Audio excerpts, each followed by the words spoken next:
Zdravím vás na kanále Rus VVO, moje meno je Peter a dnes si porovnáme Gorku E od firmy SSO s Gorkou 3K od firmy Bars. Pred sebou máme Gorky od dvoch výrobcov, po pravej strane je Gorka 3K od firmy Bars v prevedení Chaki hnedá a po ľavej strane máme Gorku E od firmy SSO v prevedení Chaki SS Leto. Obe Gorky sú vyrobené zo základnej látky palátka 100% bavlna. Palátka sa však líši, na Gorke od SSO je palátka tenšia a jemnejšia, Gorka má palátku hrubšiu a vyzerá byť pevnejšia. Taktiež zosilnenia sú z rôznej látky, na Gorke je to Greta, ktorá je hrubšia, na Gorke od SSO je to pravdepodobne Panacea, čo je tenká látka, ktorá sa využíva na letných súmrakoch. Nerozumiem úplne, prečo zvolili takéto zosilnenia, ja mám z tejto látky súmrak a premokne v sekunde. Ďalej tu máme gombíky, na Gorke od Bars sú klasické gombíky prišité nitkou priamo na látku.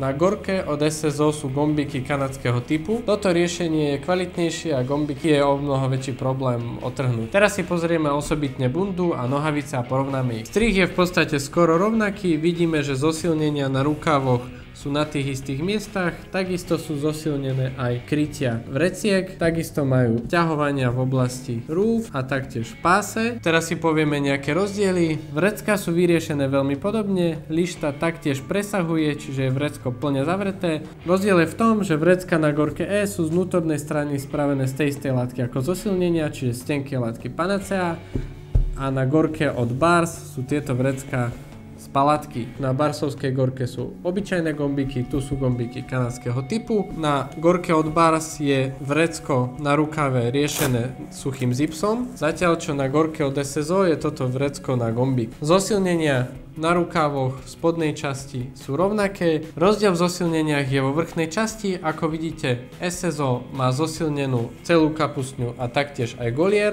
Kapusňa je doplnená o zosilnenia aj z vrchu a zo zadnej časti. Bars nemá zosilnený golier, kapusňu má zosilnenú iba vo vrchnej strednej časti. Bars má v oblasti kapusne dve vrstvy látky palátka. Rozdiel je taktiež v lište, ktorá kryje pred vetrom gombíky. Bars ju má z niekoľkých vrstiev látok vyrobenú celú z palátky. SSO tu má lištu z tenkej látky Panacea, taktiež niekoľko vrstiev, ale je to podstatne tenšie riešenie ako u Barsu. Zo zadnej strany sú zosilnenia podobné, je tu niekoľko podstatných rozdielov. Zosilnenia na Gorke od SSO sú vo väčšej časti ako na Gorke od Bars, avšak Gorka od SSO má v strednej časti šov, Gorka od Bars šov nikde nemá. Zosilnenia na ramenách a chrbte sú z jedného kusu látky, tu sú to minimálne dva kusy látky.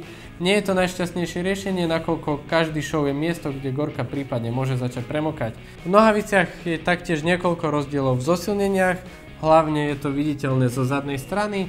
Vidíte, že Bars má zosilnenia v sedacej časti, potom do spodku nohavíc, taktiež vrecká. SSO nemá zosilnenú celú sedacú časť, hlavne v oblasti krížov, ale zase má zosilnenia potiahnuté až nižšie, z prednej časti až do spodku nohavíc. Zosilnenia u Bars začínajú od kolien po spodok nohavíc. Spodok nohavíc je na Gorke 3K riešený takouto priedušnou látkou, ktorá ide do topánok a je možné ju zaviazať od členok. Vonkajšia látka zosilnenia ide na topánku.